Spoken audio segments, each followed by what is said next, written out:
Bonjour Monsieur Chausse, vous êtes l'auteur du Dieu de Tolkien que vous publiez. Nous sommes ici au Collège des Bernardins devant une exposition dont vous êtes le conservateur, si je ne m'abuse, de tapisserie d'Aubusson sur Tolkien. Alors, est-ce que vous pourriez nous expliquer dans un premier temps pourquoi qu'est-ce qui vous a donné l'idée de faire parler le Dieu qui est chez Tolkien? Parce que Tolkien était un catholique extrêmement pratiquant, qui allait à la messe tous les jours, se confessait toutes les semaines, disait chapelet tous les jours, mais il avait souhaité gommer cet aspect-là de manière trop évidente de son œuvre.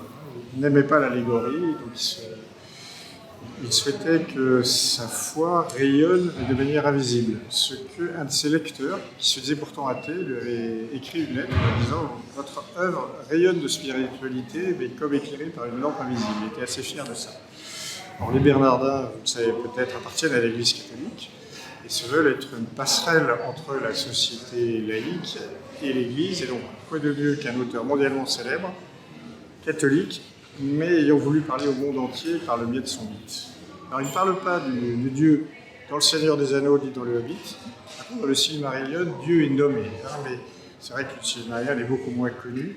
Donc, je pense qu'on pour reconnaître l'empreinte chrétienne de Tolkien dans Le Seigneur des Anneaux, par exemple, parce qu'il y a des thèmes fondamentaux du christianisme qui sont le renoncement à soi, le sacrifice, la résistance à la tentation du mal et le problème de la mort, l'espérance à une vie après la mort qui apparaissent dans Le Seigneur des Anneaux. Vous avez les 9 marcheurs de la communauté de l'anneau qui sont prêts à donner leur vie pour sauver le monde, et vous avez les 9 Nazgûl qui ont enfilé les anneaux dans l'espoir d'une vie, non pas éternelle, mais d'une immortalité un peu factice. Donc on a vraiment cette opposition entre l'espérance, on est prêt à mourir pour une vie meilleure après la mort, et les personnes qui refusent la mort. Ce qui est assez particulier, c'est que Tolkien est repris par les païens, par en fait des personnes qui vont essayer de voir dans l'aspect mythologique de Tolkien une volonté de revenir à une forme de mythe païen. Comment est-ce qu'il arrive à mélanger cette théologie et en même temps cet aspect chrétien qui ressort de son œuvre?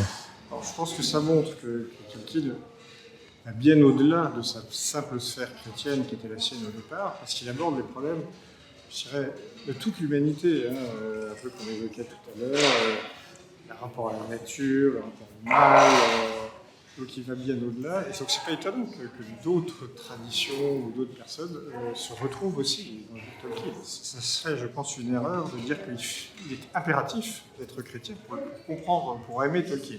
C'est un plus, je pense, mais c'est pas indispensable.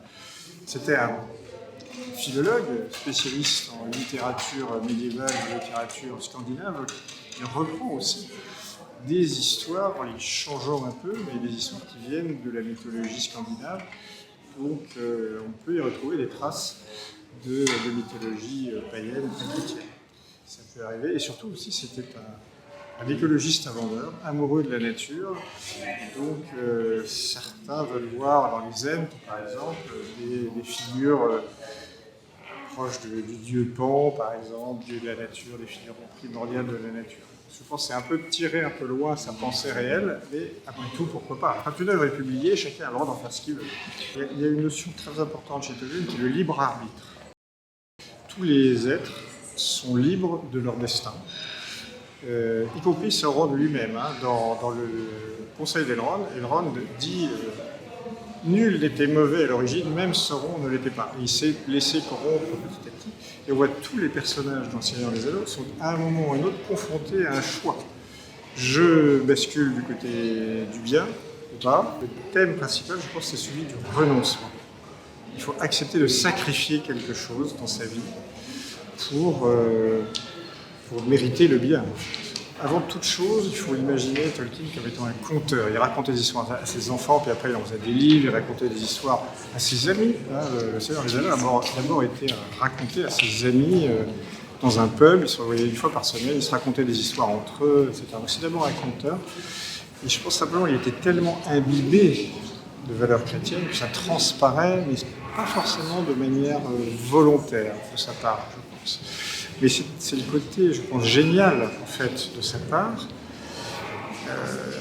de penser que le conte, finalement, est le meilleur moyen de véhiculer une idée. Pendant 10 000 ans, l'humanité n'a véhiculé ses sagesses que par les mythes, par les contes. Puis après, on a inventé la philosophie, et encore même Platon avait des mythes platoniciens.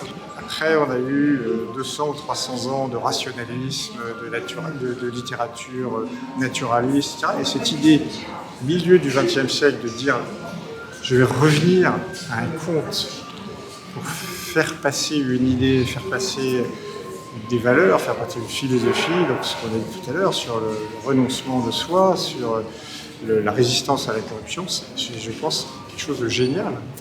Je ne sais pas si j'en avais conscience, mais c'est beaucoup plus puissant. Je pense qu'il avait écrit des sermons d'apologétique, ça n'intéresserait plus personne aujourd'hui, alors que Le Seigneur des Anneaux reste le livre le plus vendu au monde aujourd'hui. Écoutez, merci beaucoup Jean-Claude. Je vous en prie.